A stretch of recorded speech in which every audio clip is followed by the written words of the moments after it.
നമസ്കാരം. മൂന്നാം മോദി മന്ത്രിസഭയുടെ രണ്ടാമത്തെ പാർലമെൻറ്റ് സമ്മേളനമാണ് കഴിഞ്ഞത്. ഈ സാഹചര്യത്തിൽ ബജറ്റ് സമ്മേളനത്തെ BJP എങ്ങനെ നേരിട്ടത്, പ്രതിപക്ഷം ഇന്ത്യ മുന്നണി ഈ മൂന്നാം മോദി മന്ത്രിസഭാ കാലത്ത് എങ്ങനെയാണ് മുന്നോട്ട് പോകാൻ പോകുന്നത് എന്നൊക്കെ വ്യക്തമാക്കുന്ന തരത്തിലുള്ള സമീപകാല ദിവസങ്ങളിലെ സംഭവങ്ങളെ പരിശോധിച്ചുകൊണ്ടുള്ള ഒരു വീഡിയോ ആണ് ഉദ്ദേശിക്കുന്നത്. പാർലമെൻറ്റിനകത്ത് നടന്ന കാര്യങ്ങളാണ്. ഇനി ഈ വരാൻ പോകുന്ന ദിവസങ്ങൾ പാർലമെൻറ്റിന് പുറത്തുള്ള രാഷ്ട്രീയ പോരാട്ടങ്ങളുടെ ദിവസങ്ങളാണ്. അതെങ്ങനെയാണ് മുന്നോട്ട് പോകുന്നത്, അതിനുള്ള സാധ്യത എന്താണ് എന്ന് വ്യക്തമാക്കുന്ന തരത്തിലുള്ള സംഭവങ്ങളാണ് പാർലമെൻറ്റ് സമ്മേളനത്തിൽ രാജ്യസഭയിലും ലോക്സഭയിലും, പ്രത്യേകമായി ലോക്സഭയിലും ഉണ്ടായ കാര്യങ്ങൾ. അത് നമുക്ക് നോക്കുന്ന ഘട്ടത്തിൽ 2-3 പോയിന്റുകളാണ് പെട്ടെന്ന് നമുക്കൊരു സംജ്ഞ എന്നുള്ള നിലയിൽ മുമ്പിലോട്ട് വെക്കാൻ കഴിയുക. ഒന്നാമത്തേത് സംഭവങ്ങളിലെ തിരുത്തുകളാണ്. അതായത് ഈ കാലങ്ങളിൽ ഉണ്ടായ മോദി മന്ത്രിസഭയുടെ മൂന്നാമത്തെ ഘട്ടത്തിൽ നമ്മൾ പറയല്ലോ കേവല ഭൂരിപക്ഷം BJP കിട്ടിയില്ല, ഇത് NDA സർക്കാരാണ്, പഴയതുപോലെയല്ല എന്ന്. ഈ ഘട്ടത്തിൽ അവർ എങ്ങനെ മാറാൻ ശ്രമിക്കുന്നു, എങ്ങനെ പിടിച്ചു നിൽക്കാൻ ശ്രമിക്കുന്നു എന്ന് വ്യക്തമാക്കുന്ന കാര്യങ്ങൾ, സംഭവങ്ങളാണ് ഒന്നാമത്തേത്. 2-3 സംഭവങ്ങൾ പ്രത്യക്ഷത്തിൽ തന്നെയുണ്ട്. നമുക്കതിലേക്ക് കടക്കാനാണ് ആദ്യം ഉദ്ദേശിക്കുന്നത്. രണ്ടാമത്തേത്, ഈ പാർലമെൻറ്റിൽ കഴിഞ്ഞ കാലത്തിൽ നിന്ന് വ്യത്യസ്തമായി ചില ഫയർ ബ്രാൻഡുകൾ ഉടലെടുക്കുകയാണ്. കഴിഞ്ഞ കാലത്ത് ഉള്ള ആളുകളും ആണ് പലരും. അവർ പാർലമെൻറ്റിൻ്റെ വ്യത്യസ്തമായ അറ്റാക്ക് മൂഡിലേക്ക്, പ്രതിപക്ഷത്താണ് കൂടുതൽ അങ്ങനെ വരുന്നത്. ഭരണപക്ഷത്തെ പ്രതീക്ഷ കാത്തുവെക്കുന്ന സുരേഷ് ഗോപിയെ പോലുള്ള ആളുകൾ അത് കൃത്യമായി പാലിച്ചോ, പ്രതീക്ഷ കാത്തു സൂക്ഷിച്ചോ എന്നുള്ള കാര്യം കൂടി നമ്മൾ പരിശോധിക്കും. മൂന്നാമത്തേത്, കേരളത്തിൻ്റെ സാധ്യത, കേരളത്തിന് വേണ്ടി എങ്ങനെയാണ് പാർലമെൻറ്റിൽ ശബ്ദമുയർന്നത് എന്നുള്ള കാര്യങ്ങളാണ് നോക്കുന്നത്. ആദ്യം ഏറ്റവും ഒടുവിലുണ്ടായ വഖഫ് ബില്ലുമായി ബന്ധപ്പെട്ട സംഭവത്തിൽ നിന്ന് നമുക്ക് തുടങ്ങാം. ഈ പാർലമെൻറ്റ് സമ്മേളനം ആരംഭിക്കുമ്പോൾ നേരത്തെ പറഞ്ഞതുപോലെ ആദ്യത്തെ സമ്മേളനം സത്യപ്രതിജ്ഞയും അനുബന്ധ കാര്യങ്ങളും ഒക്കെയായി പോയെങ്കിലും രാഹുൽ ഗാന്ധിയുടെ പ്രസംഗത്തോടുകൂടി ആ പാർലമെൻറ്റ് സമ്മേളനം മറ്റൊരു തലത്തിലേക്ക് നീങ്ങുകയായിരുന്നു. ഇനിയുള്ള കാലം അങ്ങനെ എളുപ്പമല്ല BJPക്ക്, മോദി സർക്കാരിന് എന്നുള്ള ഒരു സൂചന അവിടെ ഉണ്ടായിരുന്നു. എന്നാലും അത് അങ്ങനെ ആക്റ്റീവായി തുടരാനിടയുണ്ടോ എന്നുള്ള ആശങ്കകളൊക്കെ പലർക്കും ഉണ്ടായിരുന്നു. നമ്മുടെ ഉള്ളിലും അങ്ങനെയുള്ള ആശങ്കകളൊക്കെ ഉണ്ടായിരുന്നു. എന്നാൽ ഈ ബജറ്റ് സമ്മേളനം, രണ്ടാം സമ്മേളനം, ബജറ്റിനെ മുൻനിർത്തിയുള്ള ചർച്ചകൾക്കാണ് കൂടുതൽ സമയം മെനക്കെട്ടത് എങ്കിൽ പോലും ഇന്ത്യ മുന്നണിയുടെ ഒറ്റക്കെട്ടായുള്ള രാഷ്ട്രീയ പോരാട്ടത്തിനുള്ള ഒരു വേദിയാക്കി പാർലമെൻറ്റിനെ മാറ്റി എന്നുള്ളതാണ്. ലോക്സഭയിലാണെങ്കിൽ ബജറ്റിനെതിരായ കടുത്ത വിമർശനങ്ങൾ ഉയർന്നു എന്ന് മാത്രമല്ല, അതിനെ പ്രതിരോധിക്കുന്ന തലത്തിലേക്ക് ഇന്ത്യ മുന്നണിയെയും രാഹുൽ ഗാന്ധിയുടെ പ്രസംഗത്തെയും അനുബന്ധമായ കാര്യങ്ങളെയും ചുറ്റിപ്പറ്റിയാണ് ഭരണപക്ഷം മുന്നോട്ട് പോയിരുന്നത്. കഴിഞ്ഞ 10 വർഷം അങ്ങനെ ആയിരുന്നില്ല. ഭരണപക്ഷം ഒരു അജണ്ട ഇട്ടുകൊടുക്കും, അതിൻ്റെ പിന്നാലെ പ്രതിപക്ഷം പോകുന്ന ഒരു കാഴ്ചയായിരുന്നു. എന്നാൽ ഇത്തവണ അങ്ങനെയല്ല. രാഹുൽ ഗാന്ധിയെ കേന്ദ്രീകരിച്ചാണ് ചർച്ചകൾ പോയത്. ഏറ്റവും ഒടുവിൽ കഴിഞ്ഞ മണിക്കൂറുകളിൽ സോഷ്യൽ മീഡിയയിൽ BJP പ്രൊഫൈലുകൾ വ്യാപകമായി പ്രചരിപ്പിക്കുന്ന ഒരു വീഡിയോ മാത്രം ശ്രദ്ധിച്ചാൽ മതി. രാഹുൽ ഗാന്ധി ലോക്സഭയിൽ ഉറങ്ങി. കിരൺ റിജിജു പ്രസംഗിക്കുന്ന ഘട്ടത്തിൽ രാഹുൽ ഗാന്ധിക്ക് എതിരായ ഒരു കമൻറ്റ് പറഞ്ഞു എന്നുള്ളതാണ്. വഖഫ് ബില്ലുമായി ബന്ധപ്പെട്ട് കിരൺ റിജിജു നടത്തിയ പ്രസംഗമൊക്കെ നമ്മൾ അവിടെ നിന്ന് ഇവിടുന്നൊക്കെ കേട്ടിട്ടുണ്ടാവും. അത്ര നീണ്ട പ്രസംഗങ്ങൾ ഉണ്ടായ സഭാ സമ്മേളനമാണിത്. കിരൺ റിജിജു നമ്മൾ അനുരാഗ് താക്കൂറിനെ പോലെ തന്നെ പരിഹസിക്കാൻ ഗംഭീര കക്ഷിയാണ്. അങ്ങനെ രാഹുൽ ഗാന്ധിയുടെ ഉറക്കം ആക്ഷേപിക്കുന്ന തരത്തിലേക്ക് അദ്ദേഹം ഉറങ്ങി എന്ന് മാത്രമല്ല, അദ്ദേഹത്തിൻ്റെ ഉറക്കം ഇന്നലെ എവിടെയായിരുന്നു അദ്ദേഹം രാത്രിയിൽ എന്ന് ഞാൻ ചോദിക്കുന്നില്ല എന്ന കാര്യം വരെ അദ്ദേഹം അവിടെ പറയുകയാണ്. സ്പീക്കർ ഓം ബിർളയും അതിനൊപ്പം പാർലമെൻറ്റിൽ വന്ന ആരെങ്കിലും ഉറങ്ങുമോ എന്ന് ജസ്റ്റ് ഒന്ന് തള്ളിക്കൊടുക്കുന്നുണ്ട്. എന്തായാലും അങ്ങനെ ഒരു വീഡിയോ പ്രചരിക്കുന്നുണ്ട്. ആ പ്രചരണം മാത്രം നമുക്ക് ആലോചിച്ചാൽ മതി. കഴിഞ്ഞ 10 വർഷങ്ങളിൽ ഇങ്ങനെയൊരു പ്രചരണം ഉണ്ടായിരുന്നില്ല. രാഹുൽ ഗാന്ധിയെ പരിഹസിക്കുന്നതൊക്കെ നമ്മൾ കണ്ടിട്ടുണ്ട്. മറ്റു തരത്തിൽ കുടുംബവാഴ്ചയും ഒക്കെ മുൻ നിർത്തിക്കൊണ്ടുള്ള പരിഹാസം നമ്മൾ കണ്ടിട്ടുണ്ട്. പാർലമെൻറ്റ് സമ്മേളനം പോലൊരു പ്രധാനപ്പെട്ട സമയത്ത് മോദിയോ അല്ലെങ്കിൽ സർക്കാരോ പറയുന്ന കാര്യങ്ങൾക്ക് മേലെ ഒരു കഥാപാത്രമായി രാഹുൽ ഗാന്ധിയെ പ്രതിഷ്ഠിക്കുന്നത് നമ്മൾ കണ്ടിട്ടില്ല. ഈ ഒരു വീഡിയോ ഞാൻ മുന്നിലേക്ക് വെക്കുന്നത് അതിൻ്റെ പിന്നിൽ നടന്ന സംഭവങ്ങളിലേക്കാണ്. പാർലമെൻറ്റിൽ ബജറ്റ് സമ്മേളനത്തിൻ്റെ, പ്രത്യേകിച്ച് ആ പേര് സൂചിപ്പിക്കുന്ന പോലെ ബജറ്റിന്മേലുള്ള ചർച്ചയാണല്ലോ പ്രധാനമായി നടന്നത്. ബജറ്റിന്മേലുള്ള ചർച്ചയിൽ ഏറ്റവും പ്രധാനമായി രാഹുൽ ഗാന്ധിയുടെ പ്രസംഗം ശ്രദ്ധേയമായി മുന്നിലുണ്ട്. രാഹുൽ ഗാന്ധി ഒരു ഫയർ ബ്രാൻഡിനെ പോലെ അദ്ദേഹത്തിൻ്റെ നീണ്ട പ്രസംഗത്തിൽ അഭിമന്യുവും ചക്രവ്യൂഹവും ഒക്കെ ഉൾപ്പെടുന്ന ആ മഹാഭാരതത്തിലെ ഒരു പോയിന്റിനെ എടുത്ത് സമകാലിക ഇന്ത്യയിലേക്ക് ബന്ധിപ്പിച്ച് സാമ്പത്തികമായി ഇന്ത്യയെ കുഴപ്പത്തിലാക്കുന്ന മോദിയും അനുബന്ധ കൂട്ടുകാരെയും പരാമർശിച്ചുകൊണ്ട് രാഹുൽ ഗാന്ധി നടത്തിയ പ്രസംഗം, ആ പ്രസംഗത്തിൻ്റെ കേന്ദ്രീകരിച്ചാണ് മുന്നോട്ട് പോയത്. മാത്രമല്ല, ധനമന്ത്രിയുടെ മറുപടി പ്രസംഗത്തിന് തൊട്ട് മുമ്പ് അനുരാഗ് താക്കൂർ ഇത് സംബന്ധിച്ച് രാഹുൽ ഗാന്ധിയെ പരിഹസിക്കുന്ന വിധത്തിൽ കാസ്റ്റ് സെൻസസിനെ മുൻനിർത്തിക്കൊണ്ട് പ്രതിപക്ഷം നടത്തുന്ന പ്രചരണം, അതിനെ തകർക്കാൻ വേണ്ടി ജാതി ഏതെന്നറിയാത്ത ആളാണ് ജാതിക്ക് വേണ്ടി സംസാരിക്കുന്നത് എന്ന് പറഞ്ഞ് ആക്ഷേപിക്കുന്ന, രാഹുൽ ഗാന്ധി ആക്ഷേപിക്കുന്ന തരത്തിലേക്ക് കാര്യങ്ങൾ പോവുകയും ചെയ്ത് നമ്മൾ കണ്ടതാണ്. ഒപ്പം നിർമ്മലാ സീതാരാമൻ്റെ മറുപടി പ്രസംഗവും നമ്മൾ കേട്ടതാണ്. ചുരുക്കത്തിൽ ആ ചർച്ച മുഴുവൻ രാഹുൽ ഗാന്ധിയെ കേന്ദ്രീകരിച്ച് മുന്നോട്ട് പോയി, ഇന്ത്യ മുന്നണിയുടെ വിമർശനങ്ങളെ കേന്ദ്രീകരിച്ച് മുന്നോട്ട് പോയി. ഇതിനോട് ചേർത്ത് വായിക്കേണ്ട ഏറ്റവും പ്രധാനപ്പെട്ട കാര്യം പിന്നീട് ഇതുമായി ബന്ധപ്പെട്ട കറക്ഷനിലേക്ക് പോലും സർക്കാർ കടന്നു എന്നുള്ളതാണ്. ധനബില്ലിൽ ബഡ്ജറ്റിനെ തുടർന്നുള്ള ധനബില്ലുമായി ബന്ധപ്പെട്ട ചർച്ചയ്ക്കൊടുവിൽ ചില തിരുത്തലുകൾക്ക് പോലും തയ്യാറാവുന്ന കാഴ്ച നമ്മൾ കാണുന്നുണ്ട്. ഇങ്ങനെ ഒരു ഭാഗം നിൽക്കുന്നുണ്ട്. ഒപ്പം ഈ വഖഫ് ബില്ലുമായി ബന്ധപ്പെട്ട തിരുത്തൽ പ്രത്യക്ഷത്തിൽ വന്നിട്ടില്ല എങ്കിൽ പോലും വഖഫ് ബില്ലിൽ ചരിത്രത്തിലില്ലാത്ത വിധത്തിലുള്ള ഇതര മതസ്ഥരെ ഭരണസമിതിയിലേക്ക് ഉൾപ്പെടുത്താവുന്ന വിധത്തിലേക്ക് ചില തിരുത്തലുകൾ വരുത്തുന്ന നിയമനിർമ്മാണ ചർച്ചയിൽ കടുത്ത പ്രതിഷേധം ഉയരുകയും മറ്റൊരു മതത്തിലും സംഭവിക്കാത്ത വിധത്തിൽ ഇവിടെ നടത്താൻ പോവുകയാണ് എന്ന് ഏകരൂപത്തിൽ പ്രതിപക്ഷം ഒന്നാകെ ആക്ഷേപങ്ങളും വിമർശനങ്ങളുമായി രംഗത്ത് വരികയും ചെയ്തതിനെ തുടർന്ന് അത് JPCക്ക് വിടാൻ വേണ്ടി തീരുമാനിച്ചു. JPC നിശ്ചയിക്കുകയും ചെയ്തു, ആരൊക്കെയാണ് അംഗം എന്ന് നിശ്ചയിക്കുകയും ചെയ്തൊരു സാഹചര്യം വരെ കണ്ടിരുന്നു. സാധാരണ ബില്ല് ചർച്ചയ്ക്കിട്ട് പാസ്സാക്കുകയാണല്ലോ. പക്ഷേ പ്രത്യേകിച്ചും ബീഹാറിലും ആന്ധ്രയിലുമുള്ള രണ്ട് വൻ ശക്തികളുടെ പിന്തുണയിലാണ് ഈ സർക്കാർ നിലനിൽക്കുന്നു എന്നുള്ളതാണ് പ്രധാനപ്പെട്ട കാര്യം. അവിടെ പിന്നോക്ക ജനതയുടെയും ഇതര മുസ്ലിം ന്യൂനപക്ഷങ്ങളുടെയും ഒക്കെ പിന്തുണയിൽ മുന്നോട്ട് പോകുന്ന ആളുകളാണ് ഇവർ. നിതീഷ് കുമാറും ചന്ദ്രബാബു നായിഡുവും ഒക്കെ ഉള്ള ആളുകൾ പ്രതിപക്ഷത്തിൻ്റെ വിമർശനങ്ങൾക്കൊപ്പം തന്നെ ഘടകകക്ഷികളുടെ NDA ഘടകകക്ഷികളുടെ കൂടി സമ്മർദ്ദത്തിന് ഒടുവിൽ വഴങ്ങേണ്ടി വന്നു എന്നുള്ളതാണ് ഒരു കാര്യം. ഒപ്പം പാർലമെൻറ്റിൽ നമ്മൾ അസാധാരണമായി കാണുന്ന കാഴ്ച പ്രസംഗങ്ങളിലെ വൈവിധ്യങ്ങൾ, അതിൽ സർക്കാരിനെതിരായ വിമർശനങ്ങളെ കടുത്ത നിലയിൽ മുന്നോട്ട് വെക്കുന്ന നേതാക്കൾ തുടങ്ങിയ കാര്യങ്ങൾ ശ്രദ്ധേയമാണ്. രാഹുൽ ഗാന്ധിയുടെ പ്രസംഗം ഒന്ന് പറഞ്ഞു. അപ്പം തന്നെ നമ്മൾ ചേർത്ത് വായിക്കേണ്ടത് പ്രത്യേകിച്ചും തൃണമൂൽ കോൺഗ്രസിൻ്റെ നേതാക്കളുടെ കാര്യമാണ്. തൃണമൂൽ കോൺഗ്രസ്സിൽ സ്ത്രീ നേതാക്കൾ അതിശക്തമായ പ്രസംഗങ്ങളുമായി രംഗത്ത് വരുന്ന കാഴ്ച നമ്മൾ കാണുന്നുണ്ട്. ലോക്സഭയിൽ മഹുവ മൊയ്ത്രയുടെ നേതൃത്വത്തിൽ വലിയ സംഘമുണ്ട്. രാജ്യസഭയിൽ സാഗരിക ഘോഷിനെ പോലുള്ള ശക്തരായ സ്ത്രീ സാന്നിധ്യങ്ങളുണ്ട്. ഇങ്ങനെ വലിയ തോതിലുള്ള ഫയർ ബ്രാൻഡുകൾ ഉണ്ട്. മഹുവ മൊയ്ത്രയുടെ ഒക്കെ പ്രസംഗം, 2 പ്രസംഗത്തിൽ അധികം ഇടപെടലുകൾ നമ്മൾ കാണുന്നുണ്ട്. അത്തരത്തിലുള്ള ഇടപെടലിലൊക്കെ സ്തബ്ധരായി നിൽക്കുന്ന ഭരണപക്ഷത്തെ നമുക്ക് കാണാൻ കഴിഞ്ഞിട്ടുണ്ട്.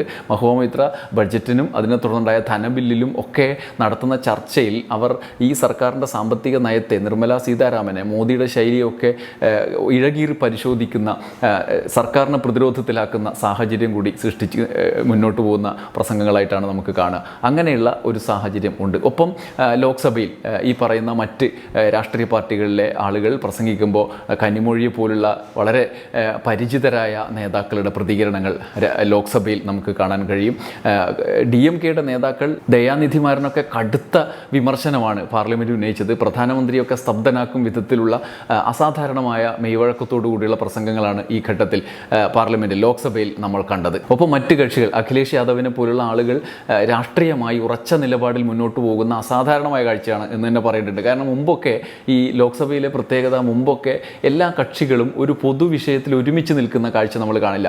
പൊതുവിഷയത്തിൽ കക്ഷികൾ ഒരുമിച്ച് നിൽക്കുന്നില്ല എന്നതിൽ മാത്രമല്ല, ഏതെങ്കിലും ഒരു കക്ഷി പോലും ഒറ്റ നിൽപ്പ് നിൽക്കില്ല, ഒറ്റക്കെട്ടായി നിൽക്കില്ല. ഇപ്പോൾ കോൺഗ്രസ് ആണെങ്കിൽ ഒരു രാമക്ഷേത്ര പ്രശ്നം വന്നു, കോൺഗ്രസ് കുറേ ആൾ അവിടുന്ന് വേറെ പറയും, കുറേ ആൾ ഇവിടുന്ന് വേറെ പറയും.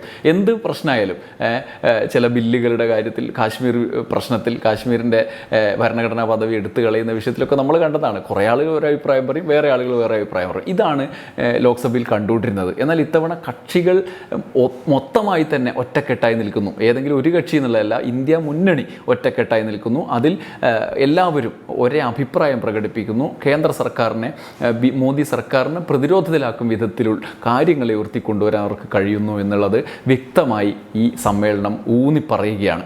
ഇനി ഇതുമായി ബന്ധപ്പെട്ട ചർച്ചകൾ, രാഷ്ട്രീയ വിവാദങ്ങളിലേക്ക് കടക്കുമ്പോൾ പാർലമെൻറ്റിന് പുറത്തേക്കാണ് ഇനി ശീതകാല സമ്മേളനം വരെ രാഷ്ട്രീയ ചർച്ചകൾ കേന്ദ്രീകരിക്കുക. അത്തരം പൊതുവിഷയങ്ങളിലേക്ക് വരുമ്പോഴും ഈ സാഹചര്യം പ്രധാനമായി മുന്നോട്ട് വരും. ദേശീയ പ്രശ്നങ്ങൾക്കൊപ്പം കേരളത്തിലെ പ്രശ്നങ്ങളെപ്പോലും കണക്ട് ചെയ്ത് വായിക്കാവുന്ന തരത്തിലേക്ക് കാര്യങ്ങൾ എത്തിച്ചു എന്നുള്ളതാണ്. ഇനി നമുക്ക് കേരളത്തിലെ പ്രശ്നങ്ങളെ ഓരോന്നായി എടുത്ത് നോക്കിയാലും മനസ്സിലാവും. കേരളത്തിൽ കഴിഞ്ഞ കാലത്തില്ലാത്തത്രയും ഒരുമ നമുക്ക് കാണാൻ കഴിയും. ഒരു CPMൻ്റെ MP ആണ് ലോക്സഭയിലുള്ളത്. രാജ്യസഭയിൽ ഒന്നിലധികമുണ്ട് എങ്കിൽ പോലും ലോക്സഭയിൽ K രാധാകൃഷ്ണൻ മാത്രമാണ് വിജയിച്ച് കയറിയത് എങ്കിൽ പോലും സാമ്പത്തിക പ്രശ്നത്തിൽ കഴിഞ്ഞ 5 വർഷമില്ലാത്ത ഒരുമ ഇത്തവണ കാണാനുണ്ട്. എല്ലാവരും കേരളത്തിൻ്റെ പ്രശ്നങ്ങൾക്ക് ഒരുമിച്ച് നിൽക്കുന്നുണ്ട്. MP മാർ നിവേദനം നൽകി. ലോക്സഭയിൽ അത് പരസ്യമായി സംസാരിച്ചത് K രാധാകൃഷ്ണൻ മാത്രമാണെങ്കിൽ പോലും പോലും മറ്റുള്ളവർക്ക് പൊതുവായ രാഷ്ട്രീയ വിഷയങ്ങളാണ് സംസാരിക്കാനുള്ള യോഗമുണ്ടായത്. പക്ഷേ രാജ്യസഭയിൽ ബ്രിട്ടാസിൻ്റെ നേതൃത്വത്തിൽ കടുത്ത ആക്രമണം തന്നെ നടത്തുന്ന സാഹചര്യം ഉണ്ടായി. ഷാഫി പറമ്പിലിനെ പോലുള്ള ആളുകൾ ശക്തമായ സാന്നിധ്യമായി ഈ ലോക്സഭയിൽ പ്രത്യക്ഷപ്പെട്ടു എന്നുള്ളതാണ് വലിയ സന്തോഷം നൽകുന്ന കാര്യം. മറ്റൊരു പ്രധാനപ്പെട്ട കാര്യമാണ് സാമ്പത്തിക പ്രശ്നത്തിൽ കേരളത്തെ പ്രതിരോധത്തിലാക്കുന്ന വിധത്തിൽ സാമ്പത്തിക ഉപരോധ സമാനമായ നടപടികൾ കഴിഞ്ഞ സർക്കാരിൻ്റെ കാലം മുതൽ കൈക്കൊണ്ടത്. അതിനെ ചോദ്യം ചെയ്യുന്ന കടുത്ത നിലപാട് കെ രാധാകൃഷ്ണൻ തൻ്റെ ആദ്യ പ്രസംഗത്തിൽ തന്നെ കൈക്കൊണ്ടു എന്നുള്ളത് ശ്രദ്ധേയമായ കാര്യമാണ്. ഇതിനോട് ചേർത്ത് വായിക്കേണ്ട ഒരുപക്ഷെ ഈ പാർലമെൻറ്റിൽ ദേശീയ തലത്തിൽ തന്നെ ചർച്ചയായ ഒരു കാര്യം അമിത്ഷായുടെ വയനാട് ഉരുൾപൊട്ടൽ ദുരന്തവുമായി ബന്ധപ്പെട്ട് എടുത്ത നിലപാടാണ്. ഒപ്പം ഭൂപേന്ദ്ര യാദവിൻ്റെ വനം മന്ത്രിയുടെ നിലപാടും ആണ്. ആദ്യം അമിത്ഷായാണ് കേരളം അങ്ങനെ ഒരു ദുരന്തത്തിൽ അകപ്പെട്ട് അതിനെ അതിജീവിക്കാനുള്ള കഠിന ശ്രമത്തിൽ ഏർപ്പെട്ടിരിക്കുന്ന ആദ്യ ദിവസങ്ങളിലൊന്നിൽ നമ്മൾ വിചാരിക്കുക പോലും ചെയ്യാത്ത വിധത്തിൽ അമിത്ഷാ കടുത്ത ഒരുപക്ഷെ നമുക്ക് സന്തോഷകരമല്ലാത്ത വലിയ വിഷമം ഉണ്ടാക്കുന്ന ഒരു നിലപാട് സ്വീകരിച്ചു. അതും കള്ളം പറഞ്ഞുകൊണ്ട് സ്വീകരിച്ചു എന്നുള്ളതാണ് വലിയ തോതിൽ ആളുകളെ വിമർശനത്തിന് ഇടയാക്കിയ സാഹചര്യം സൃഷ്ടിച്ചത്. അമിത്ഷാ പറഞ്ഞു കേരളത്തിന് മുന്നറിയിപ്പുകൾ കൊടുത്തു, പക്ഷേ ആ മുന്നറിയിപ്പുകൾ അവർ സ്വീകരിച്ചില്ല, അതിൻ്റെ ഫലമായി ഉണ്ടായ ദുരന്തമാണ് എന്ന് പറഞ്ഞു. എന്നാൽ പൊതുവായി പൊതുമേഖലയിൽ തന്നെ നമുക്ക് സാമൂഹ്യ മാധ്യമങ്ങളിലൊക്കെ വെബ്സൈറ്റിൽ തന്നെ അപ്പം തന്നെ തപ്പിയെടുത്ത് ആ യാഥാർത്ഥ്യം അത് സത്യമാണോ കളവാണോ എന്ന് തെളിയിക്കാൻ കഴിയുന്ന വിധത്തിലുള്ള ഒരു സാഹചര്യം ഉണ്ടായിരുന്നു. അപ്പം തന്നെ മാധ്യമങ്ങൾ അതിനെതിരായ വാർത്തകൾ പുറത്ത് വിട്ടു. മുഖ്യമന്ത്രി തന്നെ മറുപടി പറഞ്ഞു, അങ്ങനെ ഒരു മുന്നറിയിപ്പ് ഉണ്ടായിരുന്നില്ല. ഈ സംഭവം ഉണ്ടായ ദിവസം രാവിലെയാണ് റെഡ് അലർട്ട് പോലും നൽകിയത്. ഉരുൾപൊട്ടൽ ദുരന്തം പോട്ടെ, റെഡ് അലർട്ട് പോലും മഴയുടെ പ്രശ്ന സാധ്യത പോലും മുന്നറിയിപ്പായി നൽകിയില്ല. 29-ാം തീയതി ഓറഞ്ച് അലർട്ടായിരുന്നു ഇവിടെ നൽകിയിരുന്നത് എന്നുള്ളതാണ് പുറത്തു വന്ന ഞെട്ടിപ്പിക്കുന്ന കാര്യം. ഈ സാഹചര്യത്തിൽ BJP പ്രതിരോധത്തിലായി. കേരളത്തിലാകെ BJPയുടെ കേരള വിരുദ്ധത എന്ന വ്യാഖ്യാനത്തിന് അന്ന് ആ ഒരു നറേഷൻ തന്നെ സൃഷ്ടിക്കപ്പെട്ടു. കഴിഞ്ഞ ലോക്സഭാ തെരഞ്ഞെടുപ്പിൽ BJPക്കുണ്ടായ മേൽക്കൈ മുഴുവൻ തകർക്കുന്ന വിധത്തിൽ ദേശീയ കേന്ദ്ര സർക്കാർ കേരളത്തോട് ഈ ഒരു സമീപനം സ്വീകരിച്ചത് BJPയെ പ്രതിരോധത്തിലാക്കുന്ന മട്ടിലേക്ക് മാറി. മാത്രമല്ല വയനാട് ദുരന്തത്തിന് കാരണം കേരളമാണ് എന്ന് വരുത്തി തീർക്കുന്നതിന് വേണ്ടി ശാസ്ത്രജ്ഞരെ രംഗത്തിറക്കാനുള്ള ശ്രമം പോലും നടത്തി. അത് പരാജയപ്പെട്ടു. അതിന് പിന്നാലെ ഭൂപേന്ദ്ര യാദവ് വനം മന്ത്രി നേരിട്ട് തന്നെ ക്വാറികളാണ് വയനാട് ദുരന്തത്തിന് കാരണം, കയ്യേറ്റമാണ് എന്ന പ്രഖ്യാപനവുമായി രംഗത്തെത്തി. ദുരന്തത്തിൽപ്പെട്ട് മരിച്ച ആളുകൾ കയ്യേറ്റക്കാരാണ് എന്ന മട്ടിലുള്ള പ്രസ്താവനയാണ് അദ്ദേഹത്തിൻ്റെ പ്രതികരണത്തെ ആ നിലയിലാണ് വ്യാഖ്യാനിക്കപ്പെട്ടത്. മുഖ്യമന്ത്രി തന്നെ അതിനെതിരെ രംഗത്ത് വന്നു. അദ്ദേഹത്തിനൊടുവിൽ പാർലമെൻറ്റിൽ രാജ്യസഭയിൽ തിരുത്തേണ്ടി വന്നു. ഞാൻ അങ്ങനെ വേദനിപ്പിക്കാൻ പറഞ്ഞില്ല, പത്രത്തിൽ വന്ന വാർത്ത പറഞ്ഞാണ് തിരുത്തേണ്ടി വന്നു എന്നുള്ളതാണ്. രാജ്യസഭയിലും ലോക്സഭയിലും ഇങ്ങനെ കേരളത്തിൻ്റെ പ്രശ്നങ്ങളിൽ പ്രധാനമായി ഈ സമ്മേളന കാലത്ത് ഉയർന്നു വന്നത് പാർലമെൻറ്റ് തന്നെയാണ്. ഈ BJPയുടെ പ്രതിരോധത്തെ മറികടന്ന് ഒന്ന് മേക്കപ്പ് ചെയ്യാൻ വേണ്ടിയിട്ട് കൂടി കഴിഞ്ഞ ദിവസത്തെ നരേന്ദ്രമോദിയുടെ വയനാട് സന്ദർശനം സഹായിച്ചു എന്നാണ് ഞാൻ മനസ്സിലാക്കുന്നത്. അദ്ദേഹത്തിൻ്റെ ഒരു മുഴുനീള ദിവസത്തെ സന്ദർശനം BJPക്കുണ്ടായ പരിക്കുകളെ മാറ്റാനാണ് അദ്ദേഹത്തിൻ്റെ കൂടി ശ്രമം. അത് ആ ഒരു സന്ദർശനം കൊണ്ട് മാറുമോ എന്ന് നമുക്ക് ഉറപ്പ് പറയാൻ കഴിയില്ല. കേരളത്തിന് ലഭ്യമാക്കുന്ന, വയനാടിനെ മുൻനിർത്തിക്കൊണ്ട് ലഭ്യമാക്കുന്ന സഹായങ്ങളുടെ കൂടി പേരിലായിരിക്കും അത് ഭാവിയിൽ വ്യാഖ്യാനിക്കപ്പെടുക.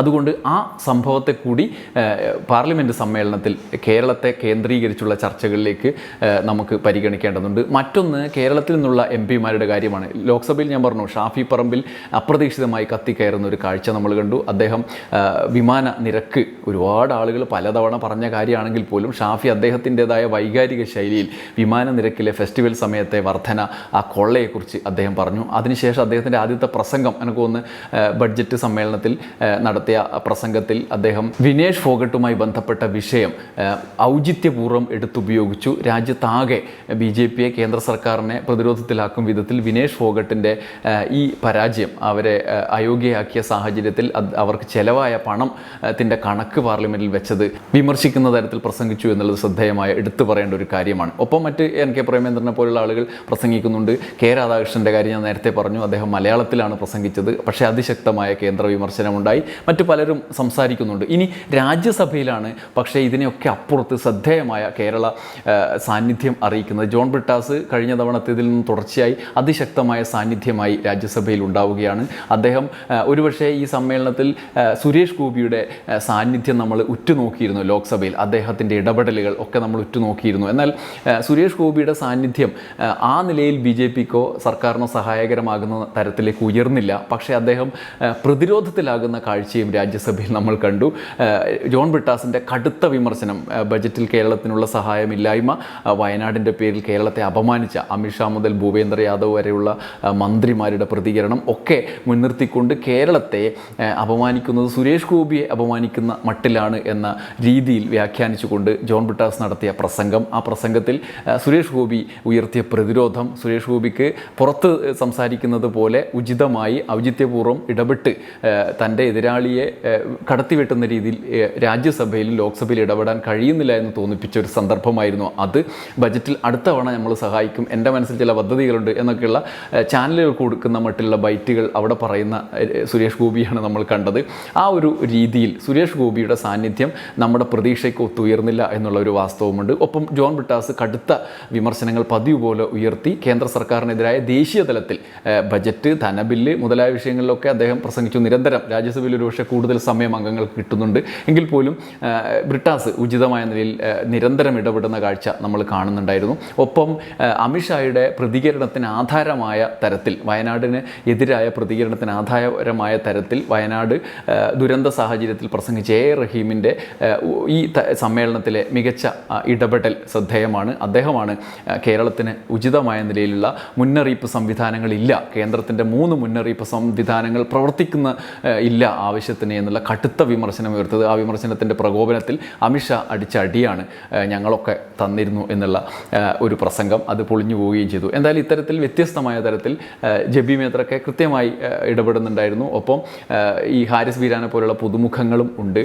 ബി ശിവദാസനെ പോലുള്ള, അബ്ദുൾ വഹാബിനെ പോലുള്ള ആളുകളുടെ ഒക്കെ സാന്നിധ്യം രാജ്യസഭയിൽ ഉണ്ട് താനും. എന്തായാലും ഈ ഘട്ടത്തിൽ കേരളത്തിൻ്റെ സാന്നിധ്യം മുന്നോട്ട് വെക്കുന്ന തരത്തിലുള്ള ഇടപെടൽ രാജ്യസഭയിലും ലോക്സഭയിലും ഉണ്ടായിട്ടുണ്ട്. ദേശീയ തലത്തിൽ തന്നെ കഴിഞ്ഞ കാലത്തിലും വ്യത്യസ്തമായി ഒരു ദേശീയ വിഷയമായി കേരളം മാറുന്ന കാഴ്ചയും നമ്മൾ ഈ പാർലമെൻറ്റ് സമ്മേളനത്തിൽ കണ്ടു എന്നുള്ളതാണ്. സീനിയേഴ്സ് രാജ്യസഭയിൽ മൊത്തത്തിൽ പറയുകയാണെങ്കിൽ കപിൽ സിബലിൻ്റെയും ജയറാം രമേഷിൻ്റെയും ഒക്കെ നല്ല പ്രസംഗങ്ങൾ നമ്മൾ ഈ സമ്മേളനത്തിൽ കണ്ടു എന്നുള്ളതും ശ്രദ്ധേയമായ കാര്യമാണ്. എന്തായാലും ഈ പാർലമെൻറ്റ് സമ്മേളനം അവസാനിക്കുമ്പോൾ നമ്മുടെ മുമ്പിലേക്ക് വരുന്ന ചിത്രം, ലോക്സഭാ തെരഞ്ഞെടുപ്പിൽ മൂന്നാമത് ബി ജെ പി അധികാരത്തിലെത്തിയതിന് ശേഷമുള്ള ഹണിമൂൺ പീരീഡ് അല്ല, അവർക്ക് പ്രതിരോധിച്ച് വിയർക്കുന്ന കാഴ്ചയാണ് നമ്മൾ കാണുന്നത്.